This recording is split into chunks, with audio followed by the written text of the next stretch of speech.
네, 반갑습니다. 이어서 중국사 계속 가보도록 하겠습니다. 마무리 한번 해볼게요. 조금 빨리 가도록 하겠습니다. 자, 당이 멸망한 이후에 다시 분열기가 나타나죠. 그래서 5대 19이라는 이제 혼란기가 나타났다가,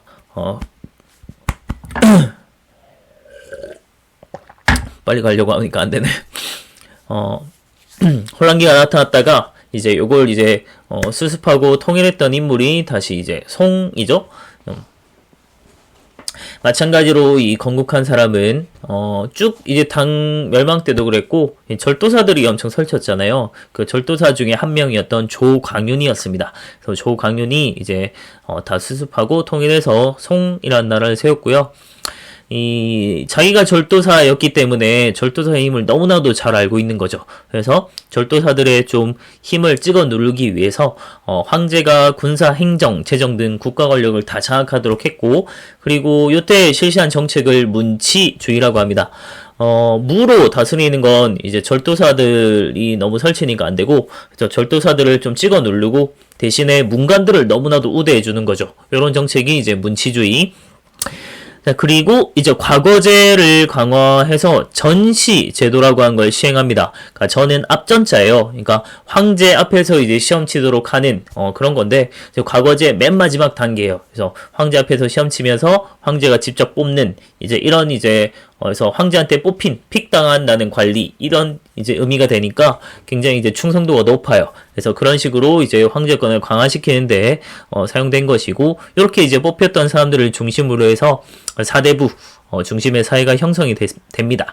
그리고 황제권이 강화가 되는데, 여기까지는 좋아요. 근데 너무 이제 지나치게 문치주의를 하다 보니까 절도사들 너무 많이 찍어 눌렀어요. 그래서 군사력이 오히려 약화되는 아주 치명적인 단점이 나타나게 됩니다. 그러다 보니까 여러 이제 친일피어는 이민족들을 옛날에는 힘으로 그냥 찍어 누르며 맞서 싸우면 됐는데, 이제는 군사력이 너무 약해졌어요. 그래서 이민족들하고 전쟁을 택하는 게 아니고 대신 이제 평화를 돈으로 주고 사요. 그래서 오히려 이제 이민족들에게 조공바치고 하는 이런 이제 여러 참 문제점이 생기게 되는데, 그래서 돈을 이제 바치다 보니까 결국은 돈이 많이 부족해져요. 그리고 여러 이제 관료들을 이제 운영을 하다 보니까 이 사람들 월급 줘야 되잖아요. 그래서 또 돈이 많이 필요하고, 그래서 재정이 너무나도 악화된 상황에서 이걸 이제 좀 해결해 보겠다고 새롭게 개혁을 추진한 사람이 바로 왕안석이라는 사람입니다.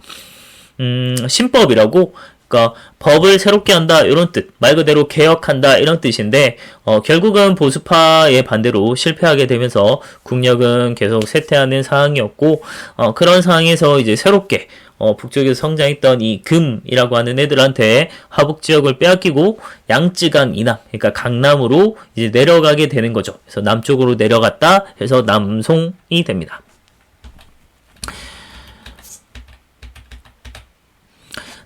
그리고 송의 이제 사회는 앞서 말했듯이 사대부 사회, 능력 중심의 사대부 사회고, 또 경제력이나 여러 부분이 발달하다 보니까 서민 사회가 나타나기도 해요.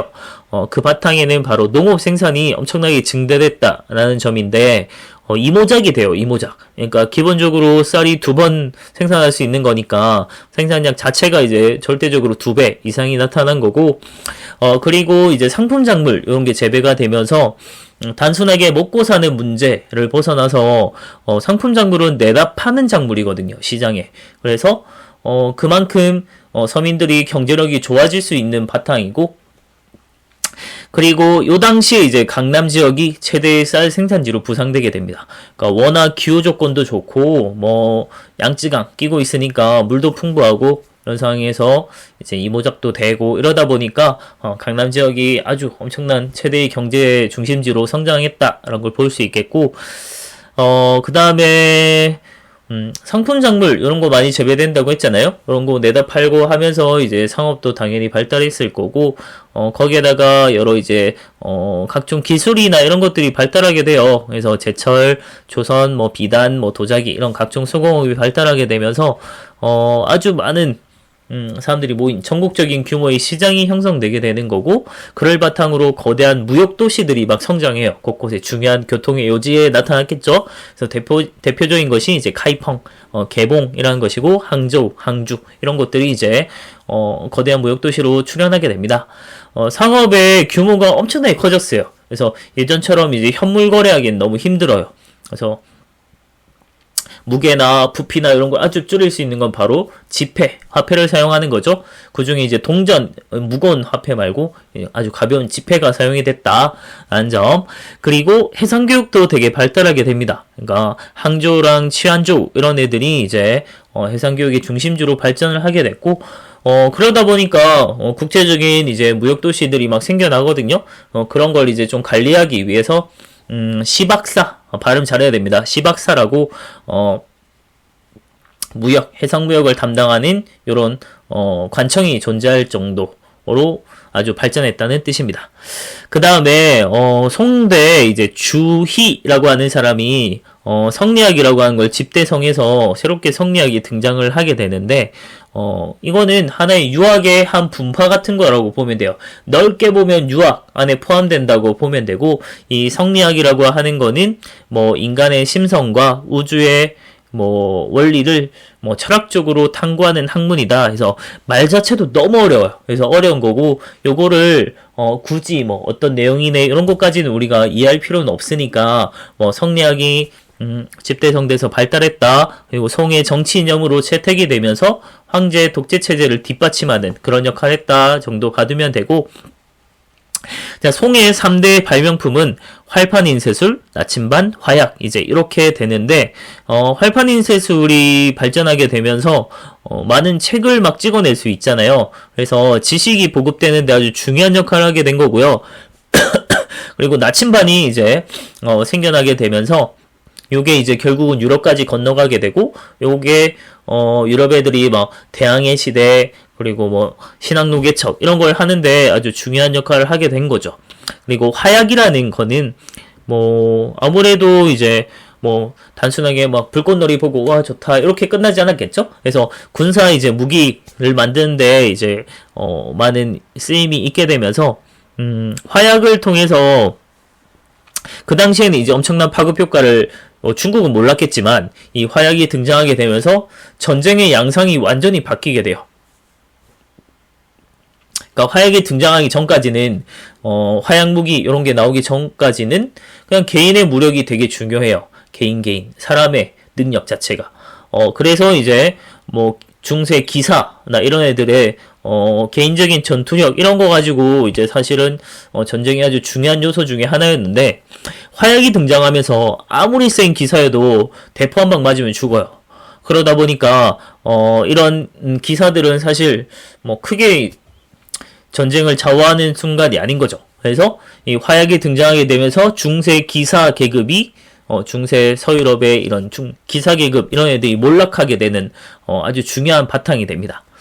그래서 우리가 뭐 지금은 끊어서 이게 중국사만 보고 있지만 이런 것들이 세계사적으로 어떤 의미가 있는지도 같이 봐두면 좋을 것 같아요. 자, 그리고 그 다음에 이제 정복왕조라고 해서 우리 수업 때는 굳이 정복왕조다 이렇게 다루진 않았지만 여러 이민족 국가들이 이민족 애들이 결국은 이제 중국 대륙 중원 대륙까지 쳐들어와서 이제 한족들을 어느 정도 정복하면서 자신들의 제국을 만들게 되거든요. 그래서 이걸 이제 정복왕조라고 하는 거고, 주로 이제 거란족, 뭐 탕구투족, 그러니까 티벳이에요. 그리고 여진족, 몽골족 이제 이렇게 한번 좀 나눠서 보도록 하겠습니다. 기본적으로 유목민족은 우리 수업 때도 여러 번 얘기했지만 흩어져서 그냥 소규모로 있을 땐 별로 뭐 그렇게 대단한 존재는 아니에요. 근데 얘들이 하나로 통일되게 되면서 하나의 제국을 형성하게 되면 엄청난 전투력과 함께 아주 무서운 존재가 되는 거죠. 그 중에 하나가 이제 거란족. 거란족 같은 경우는 야율 아보기라고 하는 애가 이 전체 부족을 통일했고요. 그래서 요라고 한 나라를 세웠습니다. 그래서 거란 문자 사용하기도 했고, 그리고 송가 이제 화북에 여는 16주라고 하는 게 화북지방. 그러니까 화북은 원래 중국 한족들의 원래 중원지방이잖아요. 그 지방이 아주 깊숙하게 이제 이민족 애들이 침투해 들어오게 되면서 거란족 애들이 송가 이제 대립할 정도로 엄청나게 성장했던 애들이고, 얘들은 이중 통치 체제라고 하는 걸 갖추고 있었습니다.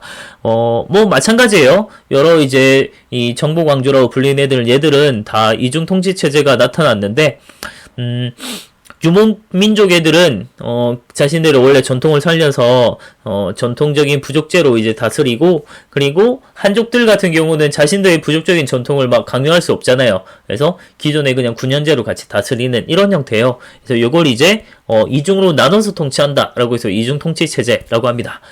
그 다음 탕구투족 같은 경우는 지금의 뭐 티베트족이라고 보면 되는데, 얘들은 이제 서하라고 하는 나라를 세워서 비단길에 동서무역로를 장악했고, 그래서 중개무역으로 꽤나 번성하고 있다가 결국 나중에 몽골한테 먹히게 됩니다.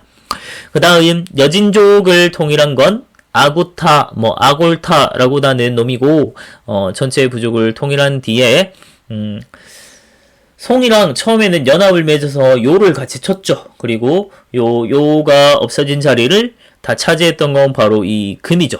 그래서 금이 더더욱 커지게 되면서 송까지 아예 남쪽으로 몰아내고 하북을 차지하게 되죠. 그래서 남송으로 쫓겨내기로 가게 되고, 이 금나라 같은 경우도 이제 여진문자 사용했고 이중 통치 체제를 하고 있었습니다. 그리고 끝판왕이 등장을 했죠. 바로 몽골. 몽골은 정말 유라시아에 걸쳐서 아주 대제국을 건설했던 대단한 애들인데, 이걸 통일한 인물은 바로 태무친, 바로 철목진이라고 해서 철로 만들어진 인간 이런 거였죠. 아이언맨. 그래서 이 사람이 몽골 부족을 전체 통일하게 되면서 위대한 칸, 그리고 칭기즈 칸이라고 명칭이 붙게 됩니다. 근데 저 복습할 때 설명을 했었는데, 몽골 애들의 전통이 아주 좀 그런 게, 이 칸이 죽게 되면 그 자식들에게 땅을 나눠주게 돼요. 그래서 이렇게 마치 분열된 것처럼 몽골족이 이렇게 막 여러 울루스라고 하는 걸로 나눠지게 되는데, 주치, 우고데이, 자기들 이름 붙여서 주치 울루스, 우데이 울루스, 이런 게 나타나요. 근데, 요거를 굳이 나눌 필요 없고, 하나의 큰 이제 몽골의 대제국으로 보면 되거든요, 그냥. 그래서 동아시아가 아니죠. 유라시아 전체에 걸쳐서 엄청난 대제국이 건설된 거고, 그 중에 이제 쿠빌라이 칸은 중국 대륙, 중국 대륙을 차지하고 원이라고 한 나라를 건설했다. 이렇게 보면 될 것 같습니다. 그 다음에 남송까지 다 정복한 다음에 아예 중국 대륙을 다 먹어버렸죠. 그래서 요거 정리해서 보면 요런 겁니다. 거란족이 이제 통일하게 되면서 요가 등장을 하게 되고, 요가 전방위로 압박을 넣어요. 그래서 송가도 붙고, 고려랑도 붙고, 서하도 붙고, 이런 상태인데, 그래서 요걸 이제, 송이 아주 좀 껄끄러워하고 있다가, 마침, 이 동북방의 여진족이 또 통일하게 되면서 금이 성장을 하게 됩니다. 그래서 송이, 잘됐다. 그래서 요 같이 쳐야겠다. 해서 같이 동맹을 맺게 되고요. 그래서 같이 요를 쳐요. 그래서 요가 사라지게 됐는데 요 땅을 금이 먹어버리죠. 그래서 금이 엄청나게 성장을 하게 되면서 이번에는 금이 또 송을 압박을 하게 됩니다. 그래서 송이 쫓겨 내려가게 되죠. 그래서 남송이 되는 거고, 금이 이제 더 커진 상황에서 점차 서쪽에서 아주 검은 먹구름이 막 몰려오기 시작합니다. 바로 끝판왕 몽골이죠. 몽골 애들이 가볍게 서하를 빵 먹어주고, 그래서 요 상황이 되니까 남송 입장에서는 요 자신들을 압박하던 이 금을 좀 처리하겠다라는 생각을 했는데, 하필이면 손잡아야 되는 대상이 바로 몽골인 거죠. 이건 잘못된 선택인 것 같은데, 그래서 몽골이랑 손잡고 같이 칩니다. 그래서 이 땅을 당연히 몽골이 차지했겠죠. 그래서 몽골이 여기서 끝나는 게 아니죠. 남송까지 가볍게 먹어버리고 원을 세우게 된다. 이렇게 보면 되는 거예요. 자, 그러면 원나라 한번 볼게요. 수도는 베이징, 지금도 베이징이죠. 북경. 다음에 서인 문화가 되게 발달했습니다. 그리고 여러 종교들, 다양한 세계적인 종교들이 다 들어올 정도로 아주 국제적인 그런 개방적인 문화를 갖고 있었습니다. 하지만 원의 통치 방식은 아주 엄격하게 민족 차별 정책이 나타나죠. 그걸 몽골 제일주의 정책이라고 합니다. 몽골 애들이 워낙 소수였기 때문에 이런 소수의 몽골인이 다수의 이제 한족들을 다스리기 위해서 나타난 형태라고 보면 되고, 그리고 요 기준이 조금 특이해요. 그래서 몽골 애들이 아주 신상필벌이 확실한 게 자신들의 대외 정복에 협력한 정도에 따라 민족 차별을 대우한 겁니다. 그러니까 빨리 항복해서 받아들이고 자신들을 도와주면 오히려 좀 우대를 해주고, 끝까지 버티면 끝까지 쫓아가서 끝까지 좀 차별하는 이런 게 나타나요. 그래서 중간 지배층을 차지했던 것이 바로 생목인이라고 하는 존재들입니다. 얘들은 주로 이제 서역인들이라고 보면 되고, 얘들이 이제 몽골 애들이 재정이나 경제, 뭐 회계, 뭐 이런 것들, 행정 이런 거에 대한 경험이 좀 없는 애들이었기 때문에 그런 걸 좀 담당하면서 몽골 애들을 도와주던 존재였고, 워낙 이제 길도 잘 알고 있고, 이래서 이제 뭐 길잡이 역할도 많이 해주고, 뭐 통역도 해주고 이런 거 많이 합니다. 거기에다가 상업이나 이런 것도 많이 전담해주고 하면서 아주 우대를 받았던 애들, 생목인, 눈이 다른 사람들, 뭐 각양각색의 사람이다 이런 뜻도 있어요. 그리고 이제 세 번째가 바로 한인이라고 해서 뭐 여진, 거란 이런 고려인까지 요 한인에 포함되기도 하고요. 금 지배 아래 있던 한족 애들이 이제 한인으로 포함된다고 보면 되고, 가장 끝까지 버텼던 남송 애들은 이제 남인이라고 해서 원래 남송에 있던 한족들이라고 보면 됩니다. 가장 멸시받은 존재. 하지만 인구는 가장 많아요. 중국은 쪽수죠. 자, 그리고 이 몽골이라고 하는 나라가 지금은 사실 뭐 별로 뭐 힘이 없다라고 생각을 하겠지만, 요 당시에는 세계사적으로 아주 중요한 업적을 만들어요. 바로 동서 교육망을 통합하게 되면서 동서 문화 교류가 이루어졌고, 그래서 세계사적으로 많은 발전을 이룩하게 되는데 아주 큰 역할을 하게 된 거거든요. 그래서 이런 유라시아 전체를 이어준 대규모 육상 교통로를 완성하게 된 데에는 바로 역참이라고 한 존재가 있었습니다. 역참. 기차역이다라고 생각하면 되는데, 교통의 요지에다가 약 40km마다 설치를 해서 전체로 이어질 수 있는 교육망을 하나 만든 거라고 보면 돼요. 그래서 요 역참은 기본적으로 이제 기차역 같은 데서 숙박시설 같이 갖추고 있다라고 생각하면 돼요. 그래서 말, 그리고 숙식을 제공해주는, 말 갈아타고 계속 빠르게 이동할 수 있도록 해주고, 너무 이제 또 지쳐있을 때는 밥도 주고, 그리고 좀 잠도 잘 수 있는 그런 숙식을 제공해주는 역할을 하는 게 바로 역참입니다. 그래서 이걸 통해서 관리, 뭐 군대 이런 것뿐만이 아니라 일반적인 상인이나 뭐 서양 선교사들까지 이런 역참을 잘 이용할 수 있도록 해주면서 엄청나게 국제적인 교역이 막 이루어지는 거죠. 교류가. 자, 그러면 육상교통로만 있었느냐? 그게 아니고 이제 해안으로 이어지는, 그리고 물길도 연결이 돼 있었는데 바로 대운하라고 하는 게 있었고, 그러다 보니까 세계적인 이제 무역항도 번영을 하게 됐고요. 그래서 유라시아 대륙 전체가 하나의 교역권으로 통합이 되면서 동서문화 교류가 아주 활발하게 이루어졌습니다.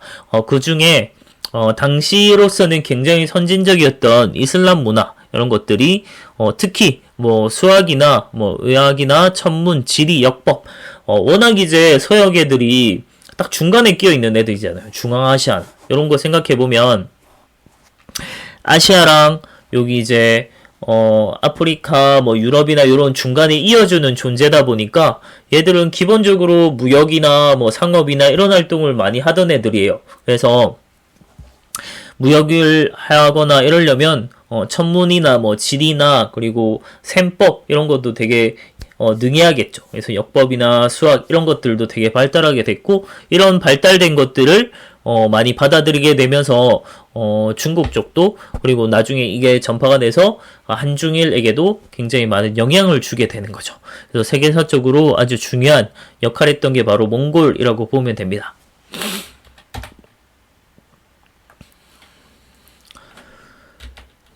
너무 피곤하네. 다음 명청 바로 이어서 볼게요. 빠르게 한번 보겠습니다. 원나라 말기에 항상 중국 멸망에는 농민반란이 있잖아요. 원말에 멸망되는 이 레파토리는 홍건적의 난이라고 하는 붉은 두건을 쓴 도적대다 이런 뜻인데 홍건적은 단순하게 그냥 농민반란 뿐만이 아니고 이 원나라 애들, 몽골 애들에 맞선 한족 반란군이었다. 이렇게 보면 더 이제 설명이 될 것 같아요. 그러니까 한족들, 원나라 이제 지배하에 있던 한족들이 좀 반란을 일으킨 거다라고 보면 되고요. 이 홍건적을 이끌던 제2인자였던 인물이 바로 주원장이라는 사람입니다. 이 사람이 결국 2인자를 제치고 자기가 이제 나라를 세워버려요. 그게 명이고 그래서 태조 홍무제가 됩니다.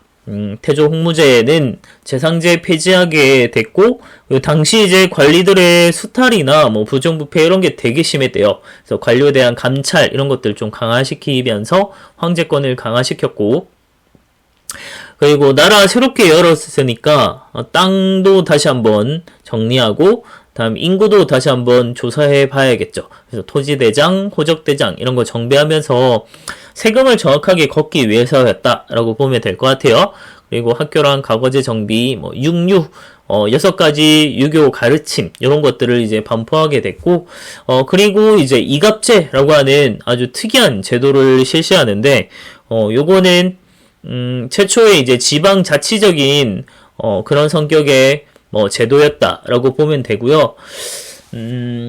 간단하게 보면 이제 이장호라고 라는 걸 둔다고 했잖아요. 그러니까 돌아가면서 이제 이장을 맡는 애들이 존재했는데 얘들이 이제 자체적으로 세금도 걷고 그리고 치안 유지도 하는 요런 형태입니다. 요거 왜 이렇게 했냐면 앞서 얘기했지만 관리의 수탈이나 부정부패 이런 게 너무 심하다고 했잖아요. 이런 거 막으려고 한 거예요. 이런 거 막으려고 자체적으로 하도록 했다. 관리의 수탈 방지. 그 다음 영락제 때 베이징으로 천도했고요. 그리고 몽골 원정도 가고 베트남도 복속시키고 영토를 꽤나 많이 넓혔고요. 그리고 영락제 하면 꼭 연결시켜야 되는 인물이 바로 정화라고 하는 사람입니다. 이슬람 출신의 이슬람교 출신의 황간 출신인데요. 이제 이 사람이 이제 엄청난 규모의 대항해를 추진하게 되는데 아프리카나 여러 대륙까지도 막 다 진출해요. 그래서 엄청나게 대항해 시대, 서양의 대항해 시대 신항로 개척보다 훨씬 앞섰던 대항해를 먼저 했던 인물인데 서양의 이제 대항해 시대나 이런 것들이 식민 지배하고 막 정복하고 점령하고 이런 형태로 나타났다면 요 정화의 항해는 식민 지배를 하는 게 아니었어요. 그러니까 단순하게 가서 막 점령하고 이런 거라기보다는 명은 사실 자급자족할 수 있는 나라이기 때문에 식민 지배에 대한 관심은 별로 없었던 것 같아요. 그러니까 식민 지배보다는 그냥 명이 우리 엄청나게 잘 나가는 대제국인데 황제국인데 너희 조그만 나라 요 나라를 우리가 왕으로서 인정해 줄 테니까 우리한테 조공 바쳐. 이제 이런 식으로 조공 책봉 이런 이제 정책을 하게 됐던 게 정화의 항해입니다. 그 다음에 결국은 요런 황간들, 그러니까 중국은 이렇게 측근들이 설치게 되면서 망하게 되는 경우가 많아요. 그러니까 황간이나 아니면 외척들이나 이런 왕실에 대한 이제 측근 세력들이 설치게 되면 항상 좀 정치가 개판이 됩니다.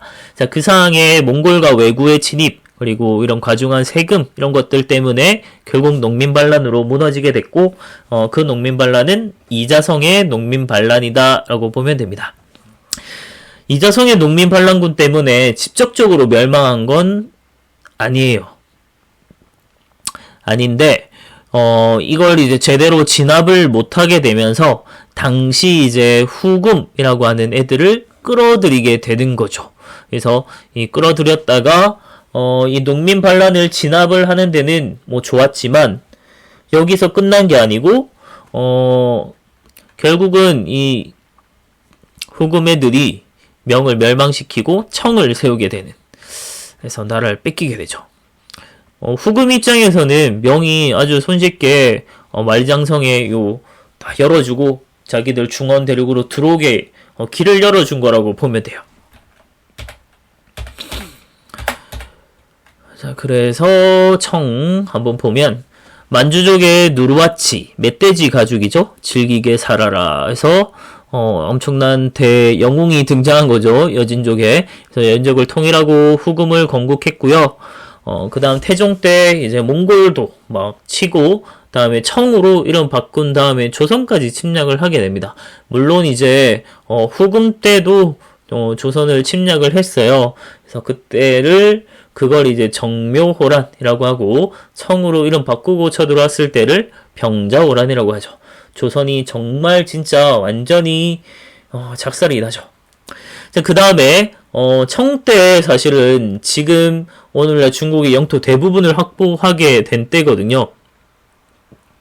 그러한 이제 청의 전성기를 이끌었던 인물이 바로 강희제부터 시작해서 옹정제 그리고 걸륭제라고 하는 3대 130여 년간 이루어진 이때고, 요걸 이제 팍스 만초리아다라고 해요.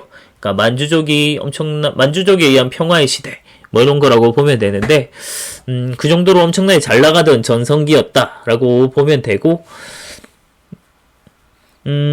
특히나 강희제 같은 경우는 지금의 여러 이제 자치구들, 중국의 자치구, 뭐 신장, 위구르 자치구라든지 아니면 시장, 그리고 뭐 내몽골이죠. 그런 데랑 중국, 러시아와의 이제 중국 국경선을 설정하기도 한 게 바로 이때거든요. 뭐 네르친스크 조약이라고 해서 이제 그런 것들 하면서 오늘날 중국의 영토 대부분을 확보했던 게 요때다. 그래서 엄청난 전성기. 그리고 이제 청의 이제 통치 방식은 몽골 제일주의 정책하고 조금 비교해서 받으면 좀 차이점이 좀 보일 겁니다. 요때는 당근과 채찍을 같이 병행을 해요. 그러니까 강압책, 힘으로 찍어 누르는 거랑 한편으로는 또 회유를 하는 정책을 같이 병행하는 거죠. 그러니까 강압책은 변발 강요시킵니다. 변발. 와, 그 변발 난 하기 싫을 것 같은데. 변발하고 이제 호복, 자신들의 이제 복장 이런 것들을 강요했고, 또 중화사상이나 아니면 청에 대한 비판 이런 걸 하게 되면 엄청나게 엄격하게 처벌했습니다. 하지만 한편으로는 요런 거 빼고, 중화사상이나 이런 거 빼고 중국의 한족들의 뭐 전통이나 이런 것들은 좀 보존할 수 있도록, 유지할 수 있도록 했고, 그리고 제일 중요한 거 만한병용제라고 해서 관리를 등용할 때 만주족이랑 한족 얘들을 이제 같이 등용한다는 거예요. 그래서 이런 식으로 해서 뭐 정치적으로 뭐 관리를 임명하고 할 때 차별을 두지 않았다, 이런 점들 때문에 이제 반발이 좀 적었다라고 볼 수 있겠죠. 그 다음에 명청 때는 당연히 이제 농업 생산력이 더 향상됐고, 거기에 외래작물까지 들어오게 됐고요. 그리고 여러 이제 비단이나 아니면 면포나 뭐 이런 도자기 이런 것들이 여러 나라에 이제 유행을 하게 되면서 유럽으로 특히 많이 수출이 되게 됐고, 이런 거 따라서 이제 세계의 여러 나라들을 통해서 은이 대량으로 유입이 됩니다. 그러니까 당시 이제 경제를 뭔가 거래하고 할 때 쓰였던 게 은이에요. 그래서 은이 이제 중국에는 엄청 쌓이게 됐고, 대신에 다른 나라들은 많은 적자를 보게 된 거겠죠. 그 중에 하나가 바로 영국인데, 영국 같은 경우는 요 적자를 좀 메꾸기 위해서 아주 추악한 짓을 하죠. 바로 아편을 이제 중독시키게 되는 거고, 그래서 이제 이 청이 요 아편 수입을 막으려고 하니까 영국 애들이 오히려 전쟁을 일으켜서 아예 이제 청을 박살내버리죠. 그게 바로 아편 전쟁이라고 보면 됩니다. 아편전쟁은 나중에 2학기 때 한번 다뤄보도록 하겠습니다. 그리고 새롭게 신사층이라고 하는 애들이 등장을 하게 됐고, 특히나 명때는 양명학이라고 하는 게 등장을 해요.